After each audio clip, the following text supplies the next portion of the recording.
Some 84 students were beaming with pride this week as they successfully graduated from the 3-year Technical Cadet Corps program.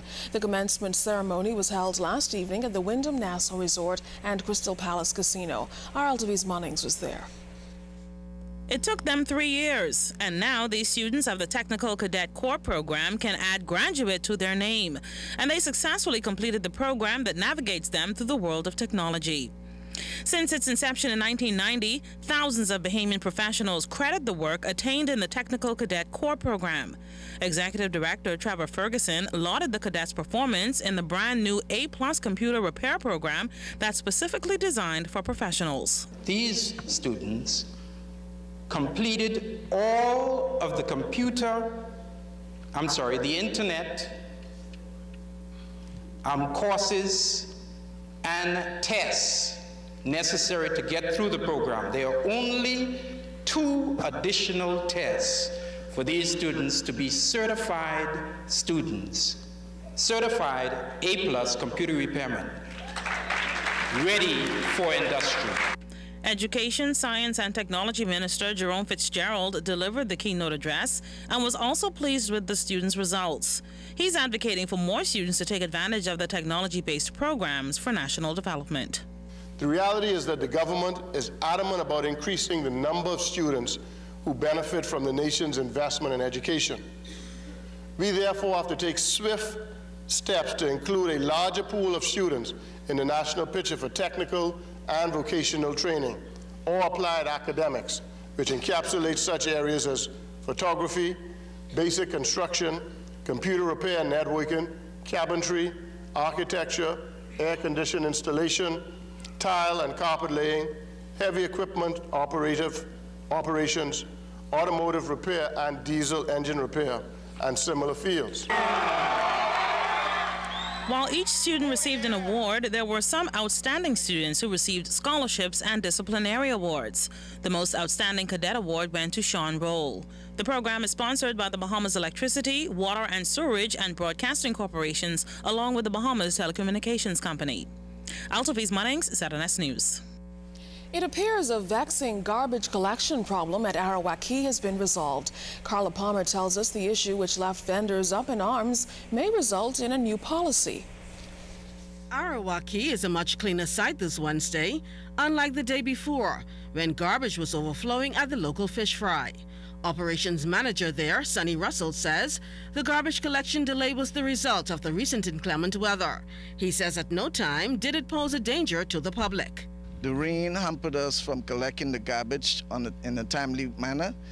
This problem went on for just over a day, and we had the holiday, and consequently it appeared to be greater than it really was. Once it was brought to my attention, we got on this problem right away. According to Mr. Russell, vendors are contributing to the problem, and he's calling on them to be more responsible. There's a communal bin that is located at the rear of the fish fry that is used for the entire quay. All operators are meant to take their garbage and dispose in that bin, and it's collected daily. Do they do that? No. We are having issues where operators are using some of the vagrants that hang here to take their bins away, or they call them Joneses. These people are paid very little monies, so it's cheap labor, and what they do is they collect the bin, they collect the garbage, and they drop it along the way, indiscriminately. They just drop it on the ground. Here lies another problem. The general public comes in, and they would bring their garbage from their homes because their garbage is not collected. Mr. Russell says the government spends some $3,000 a month on garbage collection with a private company. Moving forward, he is proposing a changed policy that vendors now take responsibility for disposing of their own garbage.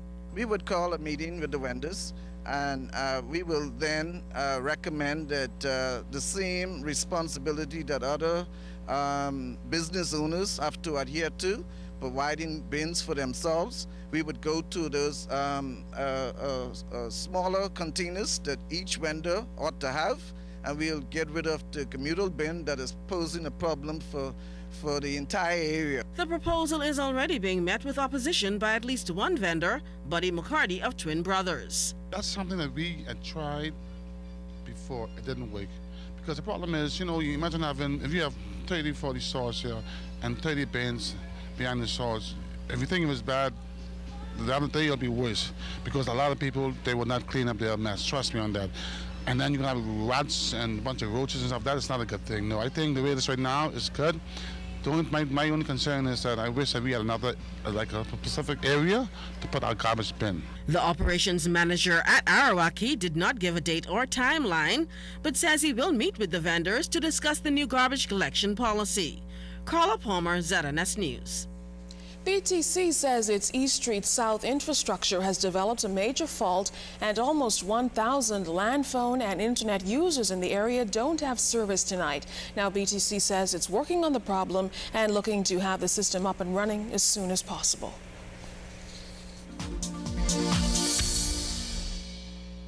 Welcome to tonight's edition of the Business Beat, sponsored by Royal Fidelity. Good evening, Bahamas. I'm Altaviz Munnings. Let's take a look at what's making business news today. Compliance officers subject to new registration requirements with the Securities Commission of the Bahamas should expect a considered rather than a casual approach to registration approvals due to their critical oversight function.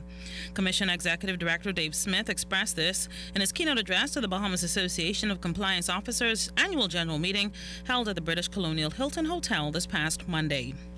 If you haven't heard or used it yet, BTC announced its new mobile feature, Star 200#, allowing prepaid customers to top up minutes, transfer minutes to another number, or view account balance and other information on their screens.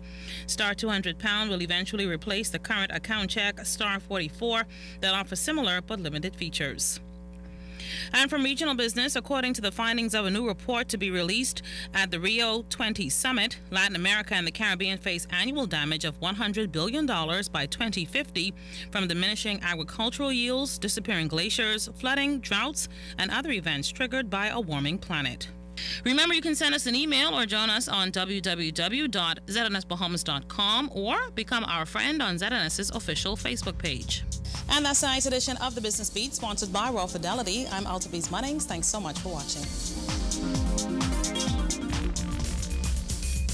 It's time for today's Doctor's Hospital Health Tip. Did you know that people of all ages and backgrounds need blood every day? In fact, your single donation can be used to help up to 3 patients because blood is separated into red blood cells, platelets, and plasma. Transfusions of blood or blood components are required for accident or trauma victims and for patients having surgery or receiving treatments for blood disorders, cancer, and leukemia. You may be concerned that giving blood makes you susceptible to diseases, but that's completely untrue. The sterile needles, tubing, and bags used for blood donation are completely disposable and are discarded after each donor procedure. So what are you waiting for? Give the gift of life today by contacting the Doctor's Hospital Laboratory Department at 302-4750 to make an appointment or to arrange a blood drive at your office.